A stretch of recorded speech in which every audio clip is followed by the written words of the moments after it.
Καλησπέρα, είμαι η Αντωνία και είμαι από την ομάδα Άλμα για το Δήμο Νάουσας. Σήμερα θα απαντήσουμε σε μερικές απλές, αλλά ταυτόχρονα πολύ κομβικές ερωτήσεις που αφορούν τις εκλογές της 8ης Οκτωβρίου 2023.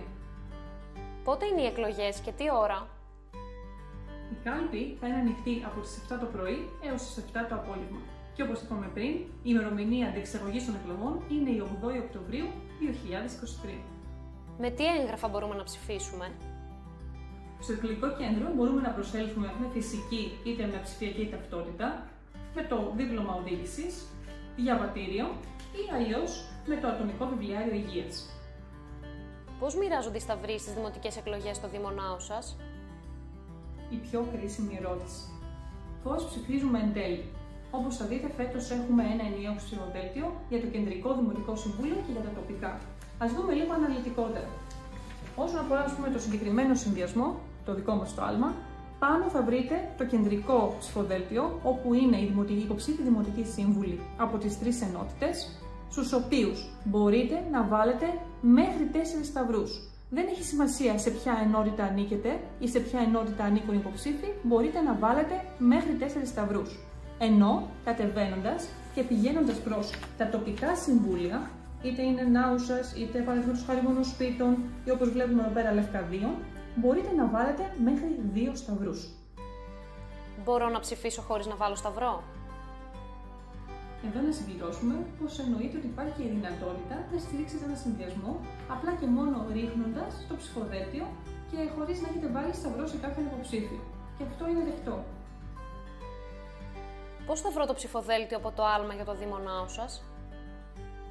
Έφτασε η ώρα να ψηφίσουμε.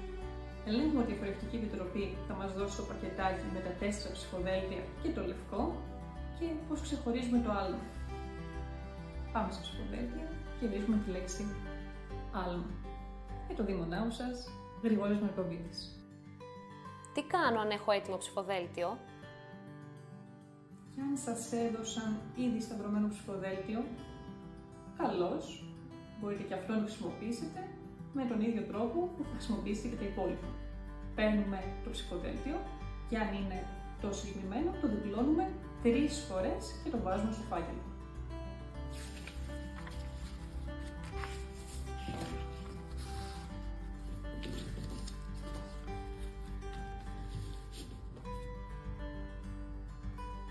Πώς κλείνει ο φάκελος? Ερώτηση λίγη για τους δικαστικούς αντιπροσώπους. Πώς κλείνουμε το φάκελο? Ο φάκελος έχει αυτοκόλλητο, το οποίο μπορεί να αφήσετε μέσα στη σακούλα και στη συνέχεια να τον κλείσετε hermetικά. Δεν χρειάζεται τίποτα άλλο. Ποια είναι η διαδικασία βγαίνοντας από το παραβάν? Ο φάκελος θα έχει σφραγίδα και υπογραφή. Δεν πρέπει να τον χάσετε μέσα στο παραβάν, δεν πρέπει να χαθεί γενικότερα γιατί δεν μπορείτε να πάρετε άλλο. Μόλις έχετε όλα να ψηφίσετε, εσείς οι ίδιοι ρίχνετε το φάκελο μέσα στην κάλπη. Και κάπως έτσι κλείσαμε με αυτά τα μικρά, εύκολα αλλά όπως είπαμε σημαντικά ερωτήματα. Θα θέλαμε λοιπόν, αν έχετε κάποιο άλλο, να σχολιάσετε κάτω από το βίντεο και με χαρά να απαντήσουμε. Και σαν μέλος της ομάδας του άλματος και όλη η ομάδα σύσσωμη, οι 142 υποψήφοι και όλοι οι υπόλοιποι που το στηρίζουμε, σας περιμένουμε και εκεί στην κάλπη και μακάρι να έχουμε μια καλή και δυναμική διαδικασία.